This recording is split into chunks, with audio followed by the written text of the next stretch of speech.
sénégalaise notamment benn si wàllu vote nga xam ne la mairie de Dakar tey Pastef foqati na ko de manière illégale jël ko moom ko te keroog jooju Pastef àggal jëf bi le président de la République bi nga xam ne il est le garant de nos institutions garant de la constitution ak constitution bi li mu wax si wàllu droit ak liberté ak côté collectivité territoriale li mu wax si un maire boo xam ne président rek moo ko mën révoquer mais tey on ne sait par quelle alchimie un préfet a pu révoquer un maire et keroog bi Pastef jëf ju ñaaw jooju nga xam ne dootul fay si suñu wàllu démocratie on décrira toujours d'un trait d'un fil rouge dans la démocratie sénégalaise un coup de poignard une balafre dans la démocratie sénégalaise que des citoyens qui se lèvent à 16h, 6h du matin pour aller choisir leur maire, leur élu, pour une première fois au suffrage universel direct. Keroog bi Pastef defee jëf ju ñaaw jooju ba si ngoon bi le président de la République bi passé moo félicité ki nga xam ne moo def jëf ju ñaaw boobu ñu bokk camp. ne ko bravo waaw góor. donc loolu day wane ne que Bassirou Diomaye Faye day clignoter gauche dem droite parce que bu waxee tubaab yi am nañ stabilité politique réew mi am na démocratie réew mi nekk na si dal am na justice mais je me demande de quelle justice Bassirou Diomaye Faye parle est-ce que c'est cette justice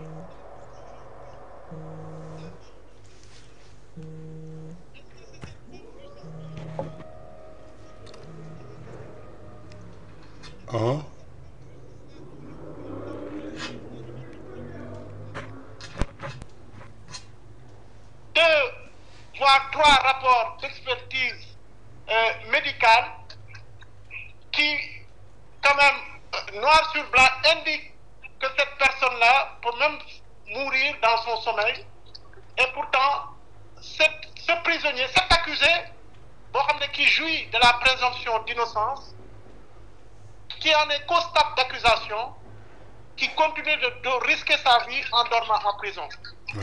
Mais de quelle justice Bassirou Diomaye Faye nous parle? Donc, moi, Bassirou Diomaye Faye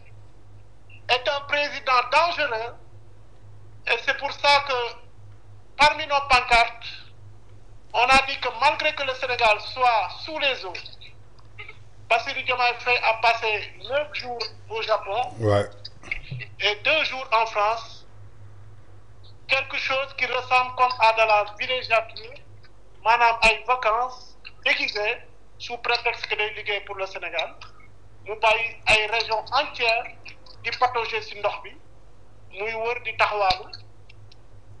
di wax loo xamante ne par rapport à la justice sénégalais yëpp mën nañ ci teg seen bët ne boobu justice Bassirou Diomaye Faye di wax moom mu waroon nekk le garant de ces institutions ba mu mën a taxaw sax ci beneen discours ma ne il faut mettre la pression à la justice te nga xam ne justice dafa war a rendre ses décisions dans le calme et la sérénité ba président boobu nekk foofu daal di ne justice bi dañ ko war a di def pression sénégalais dañ ko war a di def pression donc méfions-nous de l'eau qui dort et méfions-nous du double visage de Bassirou Diomaye Faye. Méfions-nous des discours de Bassirou Diomaye Faye qui dit tantôt dans ses discours une chose et qui agit de manière contraire dans ses discours. Parce qu'aujourd'hui, Bassirou Diomaye Faye a son coude sur la justice de notre pays. Loolu tax engagement bi nga du mu jëloon mu ne je ne serai pas président de la République et président du Conseil supérieur de la magistrature. Engagement boobu jëloon respecté ko donc pour ne pas faire de monologue. Je veux rappeler ici hic et nunc que Bassirou Diomaye Faye justice boobu muy wax tey moom moo nekk ci gannaawam di ko instrumentaliser ak premier ministre. D'accord. ñoom ñaar sax ku ci nekk mi ngi jiiñ sa morom parce que nee na toog nag premier ministre bi ne ko mu ne ko Bassirou Diomaye Faye ne premier ministre loolu sama waxu Bassirou Diomaye Faye la. mu ne ko est-ce que yëg na ne dañu jàpp kii. mu ne ko yëguma ko mu ne pourtant gars yi dañu ne yaa ko jàpp. donc loolu je pense que stage du may inventé ñëpp dégg nañ ko.